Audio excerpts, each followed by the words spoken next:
Hey everyone, welcome back to the channel. Today's video covers a case that shook the entire United States, the Beltway Sniper attacks.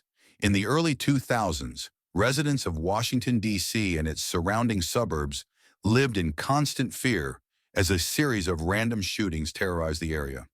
The story behind these attacks is chilling and complex, involving two men who embarked on a murderous spree that lasted for several weeks. From their early lives to their arrest, we'll break down the horrifying timeline of the Beltway Snipers, John Allen Muhammad and Lee Boyd Malvo, and explore how their actions changed lives forever. Let's dive right in. John Allen Muhammad's early life. John Allen Muhammad was born on December 31st, 1960, in New Orleans, Louisiana. Raised in a broken home, Muhammad faced several challenges during his childhood. His parents separated when he was young, and his early years were marked by instability. Despite his tumultuous upbringing, Muhammad joined the U.S. Army in 1985, where he served as a mechanic and earned a reputation for being disciplined and skilled. While in the Army, Muhammad married and had 3 children. He was described as a quiet and private person, but there were hints of underlying anger and a volatile temper. After serving in the Gulf War, his marriage began to deteriorate, and he eventually divorced in the early 1990s. By this time, Muhammad's personal life was unraveling, and he began to show signs of severe mental distress. Muhammad's post-divorce life grew more erratic. He became obsessed with a sense of persecution, believing that the U.S. government was unjust and that society had wronged him. His anger and sense of isolation would soon play a major role in the deadly events that followed. Lee Boyd Malvo's early life. Lee Boyd Malvo, born on August 18, 1985, in Kingston, Jamaica, had a troubled childhood as well. Raised by his mother, Malvo's early life was marked by instability, including a strained relationship with his father.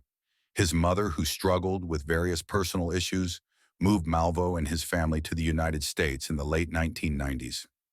Malvo's relationship with his mother was incredibly dysfunctional. She often involved him in her struggles, and their life in the U.S. was filled with poverty and hardship. Malvo was a lonely and troubled teenager, and after his mother became involved with John Allen Muhammad, Malvo was introduced to Muhammad as a father figure, though the relationship quickly turned manipulative and controlling. Muhammad began to mentor Malvo and their bond deepened. Malvo would later describe Muhammad as a father-like figure who provided him with direction and purpose. However, Muhammad's influence over Malvo would soon take a much darker turn, setting the stage for the deadly events to come. In the early 2000s, John Allen Muhammad began to formulate a plan for what he saw as a mission of revenge against society. He believed that the government had wronged him and that he needed to take violent action to right these perceived injustices. Muhammad had been obsessed with violence for years, and along with Malvo, began preparing for a spree of murders that would terrorize the D.C. area. Muhammad and Malvo set out on a chilling and methodical campaign of killings. It was reported that it was actually Muhammad who taught Malvo how to shoot.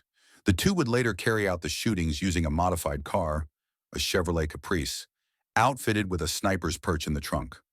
The car became their mobile killing platform, allowing them to remain hidden while shooting random victims at long distances. Their first killing spree began in the fall of 2002.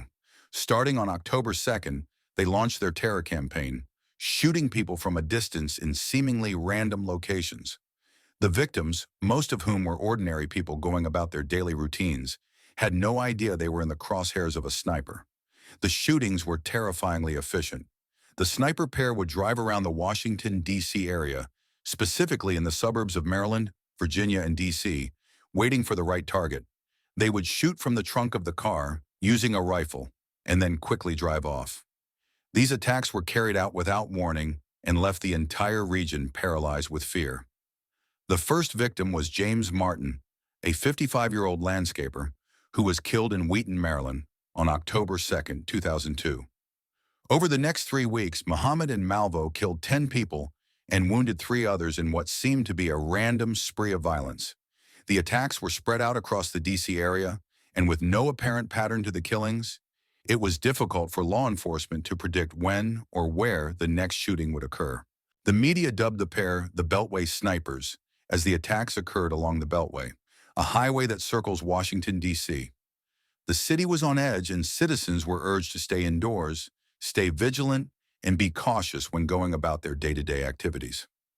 Despite several leads and an outpouring of information from the public, the police were unable to pinpoint the identity of the snipers. The random nature of the attacks made it all the more chilling. The break in the case. As the attacks continued, the pressure on law enforcement grew. But in a twist of fate, the investigation took a major turn on October 24th, when Mohammed and Malvo were apprehended. A series of tips from the public and a breakthrough by police helped locate their vehicle, which was spotted at a rest area near Maryland. Once the police had them in custody, the true scale of their plans was revealed. During questioning, it was discovered that Mohammed and Malvo had been planning to carry out even more attacks, and they had created a detailed list of people they wanted to target next. They had even considered killing a child to further their agenda of terror. The trial and conviction. In the wake of their arrest, both Mohammed and Malvo faced a slew of charges, including murder, attempted murder, and conspiracy.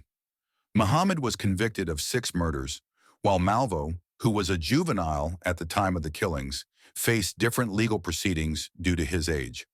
Mohammed was sentenced to death in Virginia in 2003, and he was executed by lethal injection in 2009. Malvo, on the other hand, was sentenced to life in prison without the possibility of parole. Despite his youth, Malvo's actions were deemed too horrific to allow for a lighter sentence, and he was ultimately incarcerated at the Red Onion State Prison in Virginia. Life after the attacks. Malvo, now in his 30s, has expressed deep remorse for his actions. In recent years, he has sought to atone for his crimes, attempting to gain some measure of redemption. Malvo's case has sparked a national debate about the fairness of sentencing juveniles to life without parole. In 2012, the U.S. Supreme Court ruled that sentencing juveniles to life without parole violated the Eighth Amendment, but Malvo's sentence remained unchanged. Mohammed, however, is no longer alive to answer for his crimes. His death was seen by many as a conclusion to a saga that began in terror and ended in tragedy. The Beltway Sniper case remains one of the most disturbing instances of domestic terrorism in U.S. history. Conclusion. The Beltway Sniper attacks left an indelible mark on the D.C. area, and the memory of the terror they caused lingers. The fear of the unknown shooter, the randomness of the violence, and the incredible lengths that Mohammed and Malvo went to carry out their plan make this case one of the most chilling chapters in the history of American crime. What do you think about this case? Do you think justice was served? Let me know your thoughts in the comments below.